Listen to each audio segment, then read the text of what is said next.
Assalamualaikum warahmatullahi wabarakatuh. Perkenalkan, nama saya Muhammad Sidan Syahdir Islami Tefa. NPM saya 1910 6310 788 dari kelas 6C PJKR. Di sini saya akan menjelaskan materi tentang outdoor education. Kemudian apa sih sebelum masuk ke outdoor education, apa sih pendidikan jasmani? UNESCO memberikan pengertian pendidikan jasmani adalah suatu proses pendidikan manusia sebagai individu atau anggota masyarakat dilakukan secara sadar dan sistematis melalui berbagai kegiatan jasmani untuk memperoleh peningkatan kemampuan dan keterampilan jasmani, pertumbuhan, kecerdasan, dan pembangunan watak. Menurut Sukintaka tahun 2000, pendidikan jasmani, olahraga, dan kesehatan merupakan bagian integral dari pendidikan total yang mencoba mencapai tujuan mengembangkan kebugaran jasmani, mental, sosial, serta emosional bagi masyarakat dengan wahana aktivitas jasmani. Nah, di sini masuk ke outdoor education. Apa sih outdoor education? Outdoor education itu merupakan pendidikan lintas studi yang bertujuan untuk mendidik siswa memperoleh pengetahuan, pemahaman melalui pendekatan dan setting alamiah. Pendidikan luar kelas merupakan aktivitas luar sekolah yang berisi kegiatan di luar kelas atau sekolah dan di alam bebas lainnya. Contohnya seperti bermain di lingkungan sekitar sekolah, taman, perkampungan pertanian atau nelayan, berkemah, dan kegiatan yang bersifat kepetualangan, serta pengembangan aspek pengetahuan yang relevan. Arif Komarudin tahun 2007. Nah, kemudian di sini ada tujuan outdoor education. Yang pertama ada mampu membuat tiap individu mengembangkan kreativitas serta inisiatif secara personal mereka. Yang kedua, mampu mewujudkan potensi yang dimiliki oleh tiap individu agar jiwa raga serta spirit dan semangatnya menjadi lebih optimal. Yang ketiga, memberi kesempatan untuk peserta didik dalam merasakan secara langsung pada materi yang tengah disampaikan. Yang keempat, membuat peserta didik mampu mengembangkan keterampilan mereka serta ketertarikan siswa pada kegiatan di luar kelas. Kemudian ada manfaat outdoor education. Yang pertama, pikiran menjadi lebih jernih atau bersih.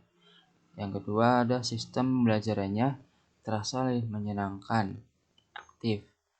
Yang ketiga, sistem pembelajarannya menjadi lebih real dengan objek yang bisa kita secara langsung dilihat di luar.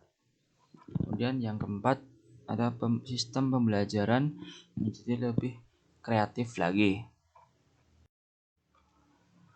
Menurut Vera tahun 2012, pembelajaran di luar kelas terbagi menjadi beberapa jenis, yaitu 1. Education Training Plus. Education Training Plus merupakan sebuah aktivitas pendidikan yang mengintegrasikan kurikulum formal, alam, dan karakter. Kurikulum Dignas, pelajaran seperti ART, SKIN, dan lain dengan pola mengenal alam sambil bermain-main. Kurikulum karakter lebih kepada pembentukan kepribadian dan akhlak. Sedangkan kurikulum alam meliputi pelajaran berkebun dan mengenal tumbuhan, ternak, dan mengenal hewan agar mengasah kemandirian dan mental para peserta didik. Kemudian yang kedua ada Gathering Plus. Gathering Plus merupakan suatu bentuk wisata di alam terbuka yang dirancang dalam suasana rekreasi, santai dan gembira dengan muatan edukatif. Kemudian yang ketiga ada taman bermain dan wisata alam. Taman bermain dan wisata alam merupakan rangkaian rintangan permainan yang dirancang sedemikian rupa sehingga bisa menjadi simulasi kegiatan di alam terbuka.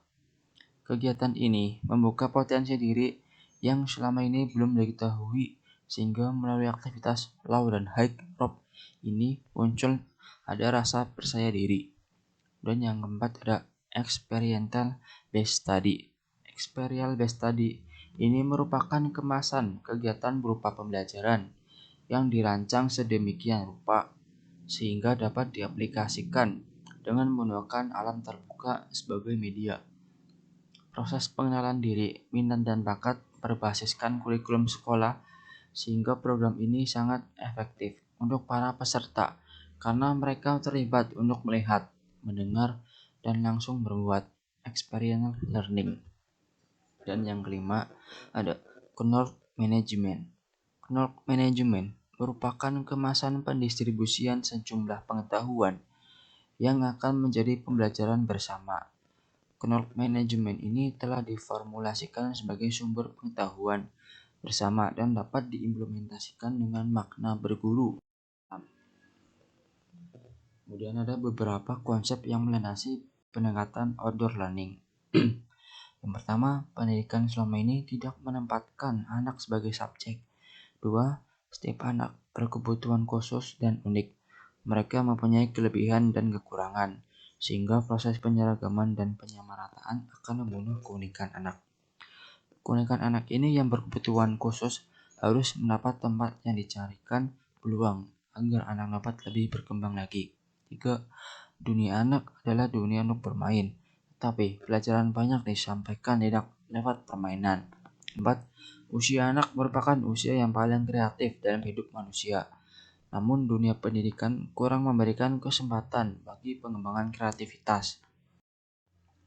Dan elemen-elemen yang perlu diperhatikan dalam pendekatan outdoor learning adalah yang pertama ada alam terbuka sebagai sarana kelas. 2. Berkunjung ke objek langsung. 3.